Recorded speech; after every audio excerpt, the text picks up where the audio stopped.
दोस्तों मेरे हाथ में अभी ना दो पेन है। ये एक बड़ा फैंसी सा दिखने वाला पेन है, बड़ा खूबसूरत लग रहा है ये पेन, जरा देखिए, अच्छा लग रहा है ना ये। हाँ, एक दूसरा भी पेन है मेरे पास, वो ये रहा पेन। एक 2-3 रुपए वाला पेन, सस्ता पेन, इसका ना कैप है और ये दिखने में भी खराब है, चलता भी अच्छा नहीं है। लेकिन ये महंगा वाला पेन है, बहुत बढ़िया पेन है, बड़ा फैंसी है। इसको तो मैं यहां लगा के घूमूंगा, यहां ऐसे अपनी जेब में लगा के घूमूंगा, यहां लगा के घूमूंगा, हाथ में लेके घूमूंगा। इस पेन को मैं जेब में लेके, पॉकेट में लेके नहीं घूमूंगा। क्यों? सस्ता है ना, इसकी वैल्यू कम है, अच्छा नहीं है ये अच्छा है, ये महंगा है, इसकी वैल्यू ज्यादा है, इसको तो बड़ा चढ़ा के दिखाऊंगा। हाँ, ये रहा मेरा पेन, ये मेरे पास है, मेरा है, ये छुपा लूंगा, कोई आएगा तो छुपा लूंगा। नहीं नहीं, ये मेरा नहीं है, ये तो मेरा नहीं है, अरे इसे तो फेंक दो, इसकी कोई वैल्यू नहीं है। ये वो पेन है, ये वो मार्क्स हैं, वो अच्छे मार्क्स हैं जो तुम अपने बोर्ड एग्जाम में लेके आते हो। ये वो गंदे मार्क्स हैं, कम मार्क्स हैं, बुरे मार्क्स हैं, जिन्हें तुम दिखाने में भी शर्माते हो। तो सवाल यही खड़ा होता है, क्या बोर्ड एग्जाम के जो मार्क्स होते हैं, वो मैटर करते हैं? क्या सच में वो मैटर करते हैं? Do they really matter? जवाब है, करते भी हैं, नहीं भी करते। जिसके अच्छे आते हैं वो तो कहेगा मेरे अच्छे नंबर आए, जहां भी पूछा जाएगा वो तो बताएगा, देखो मेरे तो इतने नंबर आए थे बोर्ड में, क्लास 10th में 12th में मेरे इतने नंबर आए थे।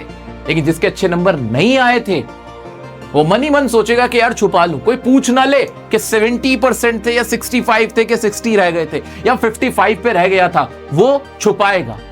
अब ये जो सवाल है, क्या बाकी दुनिया को इससे फर्क पड़ता है? बाकी जो लोग हैं, जब तुम जॉब में जाते हो, जब तुम अपने करियर में आगे बढ़ते हो, तो क्या 10th क्लास के मार्क्स से और 12th क्लास के मार्क्स से आज के समय में फर्क पड़ता है? तो मेरा जवाब है हां भी और नहीं भी। हां, कैसे फर्क पड़ता है सुनो।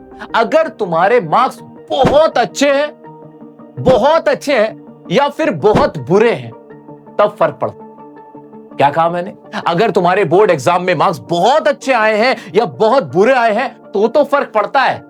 लेकिन अगर तुम्हारे मार्क्स एवरेज में है, 60, 70, 80s में है, तो फर्क नहीं पड़ता है। क्योंकि अगर बुरे नंबर होते हैं ना भाई, जब कम नंबर मिलते हैं, तो कोई तुम्हें पूछता नहीं। तो क्या तुम्हारे बोर्ड के रिजल्ट से, मार्क्स से तुम्हारे करियर पे फर्क पड़ता है? तो इसका सीधा सा जवाब है, अगर तुम्हारे बोर्ड एग्जाम में क्लास 10th में 12th में बहुत अच्छे नंबर आए या फिर बहुत बुरे नंबर आए, तब तो तुम्हें फर्क पड़ता है। कैसे? अच्छे नंबर आएंगे तो तुम आगे से बताओगे, भाई मैंने क्लास 10th में सर मैंने टॉप किया था। जब जॉब के लिए जाओगे तब तुम ये बात कह सकते हो, 12th में मैंने टॉप किया था, देखो सर 80% थे, 90% थे, ऐसे आप अपनी कहानी सुनाओगे। लेकिन अगर तुम्हारे किसी के भी बच्चे के अगर कम नंबर आए थे, मान लो 35-40% ही थे, 45% थे, इस तरह के कोई नंबर थे, तो वो डरेगा, उसका कॉन्फिडेंस डाउन होता है, वो आगे से बताएगा नहीं कि मेरे इतने नंबर आए थे। ये इतना ही फर्क है। अगर तुम्हारे 70 से 80s में कहीं तुम घूम रहे हो, तुम्हें फर्क नहीं पड़ता। और फर्क क्या पड़ता है? अभी फिलहाल एग्जिस्टिंग सिस्टम में साइंस, कॉमर्स और आर्ट्स जो दी जाती है वो ऐसे दी जाती है, जिसके ज्यादा नंबर आते हैं उसको साइंस मिलती है और कॉमर्स मिलती है, अदरवाइज आर्ट्स लेनी पड़ जाती है उसको। तो अभी इस तरह से फर्क पड़ता है। कैसे नहीं फर्क पड़ता? फर्क तो पड़ता है भाई, सच्चाई तो यही है। स्कूल वाले नहीं देते साइंस, कहते हैं कि भाई इस सब्जेक्ट में इतने नंबर चाहिए, ओवरऑल परसेंटेज एग्रीगेट इतनी ही चाहिए। ये वाला सिस्टम अभी तो है, लेकिन आने वाले समय में एनईपी के साथ ये बदल जाएगा, ठीक है। लेकिन फिलहाल तो फर्क पड़ता है। बट क्या आगे चलकर 2-3 साल बाद, क्या जब जॉब में जाते हैं, करियर हमारा और आगे बढ़ता है, तब फर्क पड़ता है क्या बोर्ड के रिजल्ट से? भाई अपना माइंड ना एकदम क्लियर रखना, तुम्हारा बोर्ड का रिजल्ट आने वाला है या फिर अगर आ चुका है, अपने पेरेंट्स को भी ये बात बता देना। मैं जहां खड़ा हूं, मैंने अपने सामने बहुत सारे कैंडिडेट्स देखे हैं, मैंने खुद इंटरव्यूज लिए हैं, मैंने अपने इंटरव्यू दिए हैं। कोई नहीं पूछता कि 10th में 12th में तुम्हारे नंबर कितने थे। आज पूछते हैं कि रिसेंटली तुमने क्या किया है, कौन सी डिग्री हासिल करी है, कौन से स्किल्स तुम्हारे अंदर है, वो ये पूछते हैं तुमसे। हाँ, एट द सेम टाइम वो स्टूडेंट जिनके एकेडमिक्स अच्छे रहे हैं, जिनके अच्छे नंबर आए थे, वो सामने से बताते हैं कि आई टॉप्ड माय स्कूल, मेरे क्लास 12th में इतने नंबर थे, 10th में इतने थे, मैं उस कॉलेज से पढ़ी हूं, मैं उस कॉलेज से पढ़ा हूं, मैंने उस इंस्टीट्यूट से पढ़ाई करी है। ये हर कोई सामने से बताता है, ऑफ कोर्स बताएगा, उसकी ये एक अचीवमेंट है। लेकिन इसका ये मतलब नहीं है कि अगर क्लास 10th में किसी के नंबर कम बढ़ती रह गए, 12th में कम बढ़ती रह गए, तो हो सकता है कि साल 2 साल उसके बारे में बात होगी, उसे उसकी फेवरेट स्ट्रीम लेने में थोड़ी दिक्कत आ रही होगी, बट उसके माथे पे ना ऐसे कोई ठप्पा नहीं लग जाता है। बल्कि अगर मैं सच बताऊं तुम्हें, कोई बच्चा क्लास 10th का टॉपर था, क्लास 12th में 70% लाया, फर्क नहीं पड़ता। क्लास 10th में टॉप कर लेने से उसे एक अचीवमेंट तुम्हारे करियर के तौर पे माना जाए, नहीं। हाँ, वो रास्ते की एक अच्छी मेमोरी जरूर है, लेकिन वो मंजिल नहीं है मेरे दोस्त, वो मंजिल नहीं है। वो तो कंपटीशन इतना बढ़ चुका है, कोचिंग इंडस्ट्री इतनी फैल चुकी है, इस वजह से क्लास 10th का जो रिजल्ट है, उसका जो 90% मार्क्स है, उसको इतना हाइप अप मिल गया। अदरवाइज क्लास 10th सिर्फ एक सफर का एक ठहराव है, वो मंजिल नहीं है। असली फर्क यह पड़ता है कि तुमने 12th के बाद क्या किया है, 12th के बाद कौन सी डिग्री और स्किल तुम्हारे पास है। अब सवाल यह भी है, बहुत सारे तुम में से मेरे दोस्त मुझसे पूछेंगे करियर में करना क्या है। यह तो सर क्लियर हो चुका है, आज उन सभी पेरेंट्स को भी मैंने क्लियर कर दिया है कि आपके बच्चे के अगर क्लास 10th में या 12th में मार्क्स थोड़े कम बढ़ती एक्सपेक्टेशन से रह गए हैं, तो वो मैटर नहीं करता। मैटर करता है कि वो अब आगे क्या करेगा, आगे कौन सा कोर्स वो करेगा, आगे कौन सी स्किल वो सीखेगा, आगे करियर में उसके अंदर कितनी स्किल होगी। मैंने ऐसे बहुत लोगों को देखा जो सिर्फ 12th पास आउट थे और अपनी लाइफ में बहुत अच्छा कर रहे थे। मैंने ऐसे बहुत सारे लोग देखे हैं जो महीने के इतने कमा रहे कि अगर मैं आपको बताऊं तो आप विश्वास नहीं करेंगे, सिर्फ इसलिए क्योंकि उनके पास स्किल्स हैं, उनकी स्किल्स शानदार हैं। वो एक बहुत अच्छे वीडियो एडिटर है, वो एक बहुत अच्छे टीचर है, ट्यूटर है, ट्रेनर है, एजुकेटर है, वो एक बहुत शानदार काउंसलर है।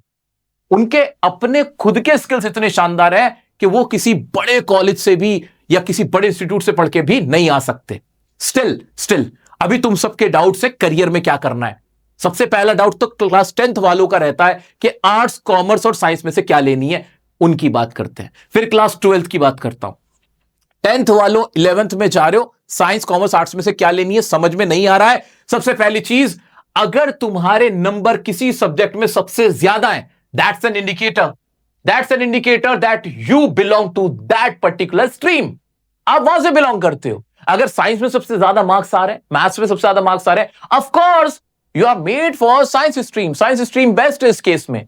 अगर आपके सब में इक्वल नंबर आए, 80% एग्रीगेट आपका बैठ रहा है, 70 to 80 है, आपको किसी चीज में पर्टिकुलर इंटरेस्ट नहीं है, तो भी साइंस में चले जाओ। साइंस में जाने से फायदा क्या होगा? फायदा ये होता है कि साइंस वाला जो कर लेता है वो सारी चीजें कर सकता है। फिर वो कॉमर्स वाले कोर्सेज भी कर सकता है, वो आर्ट्स वाले कोर्सेज भी कर सकता है, इसलिए साइंस बेटर ऑप्शन हो जाता है। बट इन एनी केस अगर आपको मैथ से डर लगता है, मैथ से बहुत डर लगता है, और आप जैसे तैसे मैथ से पीछे छुड़ा के आए हो, देन अगर आपका वाकई में मेडिकल में इंटरेस्ट है तो ही तुम साइंस लेना, अदरवाइज मैथ से पीछे छुड़ाना है, आर्ट्स तुम्हारे लिए। इस तरह से तुम्हें फैसला करना। जो तुम्हारे मार्क्स हैं वो मोर और लेस एक इंडिकेटर ही तो होते हैं। अगर तुम्हें ग्रेड देना बंद कर दे, मार्क्स देना बंद कर दे, फिर पता कैसे चलेगा कौन किस फील्ड में ज्यादा बेहतर परफॉर्म कर पा रहा है। बट इन सब के अलावा मैं चाहता हूं कि तुम अपनी क्लास 10th से ही 11, 12 जो सी भी क्लास में हो, अभी से, आज से, तुम्हें ये मार्क्स ना जॉब नहीं दिलवाएंगे, तुम्हें ये मार्क्स डिग्री नहीं दिलवाएंगे। जो चीज तुम्हें डिग्री और मार्क्स और ये कोई चीज नहीं दिलवा पा रहे, वो कामयाबी जो दिलवाएगी वो है तुम्हारे स्किल्स। और स्किल्स में भी सर करें तो करें क्या भाई? कॉम स्किल्स सबसे अच्छे करो अपने। कैसे करना है? कुछ भी करना है, मेहनत करनी है, 2 महीने 3 महीने तुम्हें अपने कॉम स्किल्स अच्छे करना है। यानी तुम्हारी स्पोकन इंग्लिश में फर्राटेदार बोलना चाहिए हो तुम। पर्सनैलिटी डेवलपमेंट, तुम्हारी पर्सनैलिटी लगनी चाहिए, कैसे खड़ा होना है, बात करनी है, चेहरे पे कॉन्फिडेंस कैसे लाना है, ये तुम्हें आना चाहिए। ये स्किल्स तुम्हें आज के टाइम में मैंडेटरी है। डिजिटल दुनिया की तुम्हें नॉलेज होनी चाहिए, डिजिटल मार्केटिंग की तुम्हें नॉलेज होनी चाहिए, कैसे वीडियोस परफॉर्म करती हैं, एल्गोरिदम को कैसे मेंटेन करना है, कैसे हिट करना है, वीडियो में हुक कैसे लाने, इस तरह के कि मार्केट में आज के टाइम में जितने भी एंटरप्रेन्योर हैं कैसे वो वर्क कर रहे हैं, उनकी केस स्टडी तुम्हें पता होनी चाहिए, जनरल नॉलेज तुम्हें होनी चाहिए। एआई की सिर्फ बातें हो रही हैं, उनके कोर्सेज भी तो करो। जो भी एआई के कोर्सेज बहुत बड़ी बड़ी इंस्टीट्यूट्स करवा रही हैं, उनसे अपनी फील्ड जो भी तुम्हें सबसे अच्छी फील्ड लगती है, डिजिटल दुनिया की फील्ड अच्छी लगती है, अपनी किसी और फील्ड की अच्छी लगती है, उसमें तुम अपने एआई के कोर्सेज करके रखो। एआई की एक्सपर्टीज तुम्हें होनी चाहिए। छोटे छोटे कोर्सेज हैं, शॉर्ट टर्म कोर्सेज अवेलेबल है मार्केट में। एआई तुम्हें आना चाहिए, कंप्यूटर तुम्हें आना चाहिए। ये मिनिमम रिक्वायरमेंट है। अगर जिसने ये कर रखा है उसे जॉब के लिए भागना नहीं पड़ेगा। ये तुम सबको करना है। सिर्फ इंजीनियरिंग, सिर्फ डॉक्टर बनना, अगर तुम सोच रहे हो इंजीनियर डॉक्टर बनके तुम्हारा करियर सिक्योर हो जाएगा, सवाल ही पैदा नहीं है जी। सीट्स ही नहीं है, सीट्स ही नहीं है। तुम कम नहीं हो, इधर ये सीट्स ही नहीं है ना, कहां बिठाएंगे तुम्हें? कहां बिठा के तुम्हारी इंजीनियरिंग कराएंगे, डॉक्टर बनाएंगे? है नहीं अभी, अभी तो नहीं है, अभी तो फिलहाल यही हालात है। सो दोस्तों, इस तरह से तुम्हें अपने कॉमर्स और आर्ट्स और साइंस का सिलेक्शन करना है। Same goes with class 12th as well. अगर क्लास 12th से अब जाने वाले हो CUET 100%, रेगुलर कॉलेज में जाओ, अच्छे से अपने आप को टाइम दो। लाइफ का वो पीरियड जहां तुम बिल्ड हो गए, पर्सनालिटी डेवलप कर सकते हो, सोच सकते हो अपने करियर के बारे में आगे। मैं हमेशा कहता हूं अपने सभी साथियों से, अगर फाइनेंशियल प्रॉब्लम घर में नहीं है, देन तुम्हें रेगुलर कॉलेज, बढ़िया यूनिवर्सिटी का टॉप कॉलेज टारगेट जरूर करना चाहिए। और उसके बाद तुम्हें रास्ता अपने आप मिल जाता है कि तुम्हें क्या क्या करने के लिए ऑप्शंस अवेलेबल है। Still if you want me to create a dedicated video on like how to choose your career, best career options in 2026 for you, I can make a video for you. मुझे आप बता देना, let me know in comment section। Video का नाम लिख देना career options ये करके एक कमेंट कर देना, so that career option dear sir ऐसे करके लिख देना, तो मैं समझ जाऊंगा कि आपको इसके ऊपर वीडियो चाहिए। कोई भी डाउट आता है, you can connect me over Instagram and you can ask me your queries, your question right here.